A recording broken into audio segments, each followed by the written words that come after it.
Did you have a skill set that you learned independently that you didn't really think would be applicable to doing sports, like to being in the sports industry, and then actually became very useful? I never thought in a million years that having a drama background would prepare me for my career in broadcasting because I'm from a family. Now, most of us are musically inclined. I played instruments. My sisters played instruments. My brother was a drummer. My sister and I were involved in musical theater. We acted and sang on stage. I mean, you were around for some of the stuff I did in college. I've seen you And do Put It on the Ritz. I putting on the Ritz. That was probably one of the weirdest things I ever did. I just think putting on the Ritz in a show in college with a ladies' man accent from Saturday Night Live, which is probably the most difficult thing I've ever done. But just from that perspective, I never thought having that kind of experience as a performer would really translate into my career in broadcasting. But the truth of the matter is the focus that comes with it. I remember the first time when I was going to do some anchoring, and I was anchoring at Duquesne, of all places. I'm in class at Duquesne in my anchoring and announcing class.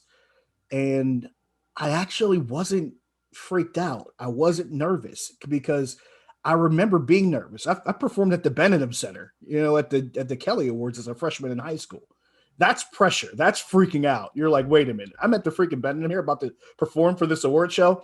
That's one of the things you think you remember. You're going, wow, I've been through a lot worse.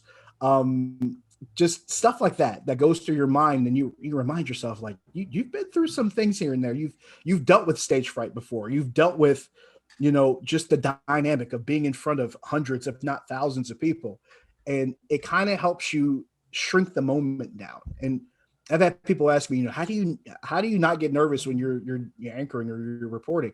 I said, when I'm anchoring, it's actually pretty simple because I've been on stage with hundreds and thousands of people watching me.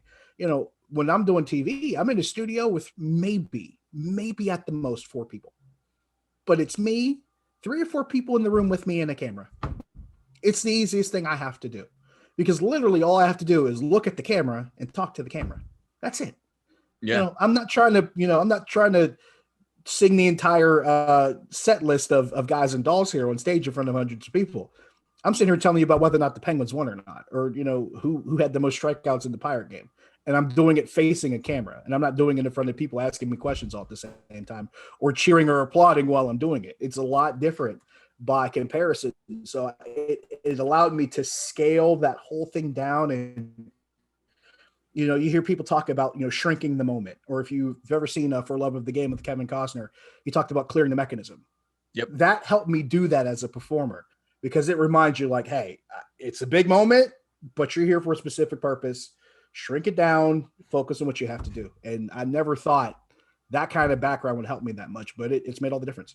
That's interesting that you bring that up because I've had people ask me about like, how's podcasting, like how is it knowing that you're recording and everything like that, and you're having like a conversation, because I largely try to not edit unless we say something crazy. That's the beauty of it though, you can always go back and edit. You can always go back and edit, but live is a different story. Exactly. But people are like, how do you feel being in front of the camera and recording and having this conversation? Aren't you nervous? Like you're going to be putting out in front of people. And I was like, got to be honest. I think me being in a band way back when, and like singing in front of people and performing in front of people and being on a microphone, like this kind of already broke me in. Like I was never nervous having the conversation per se, or being on camera per se.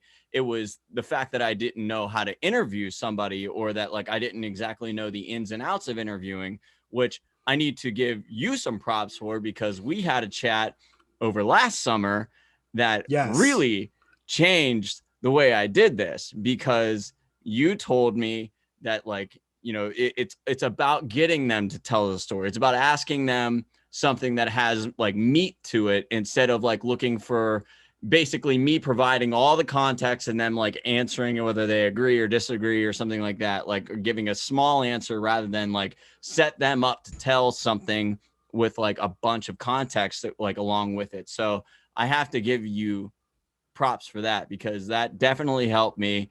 and it's helped the way that I sculpt my questions ever since. So I thank you for that in a massive way.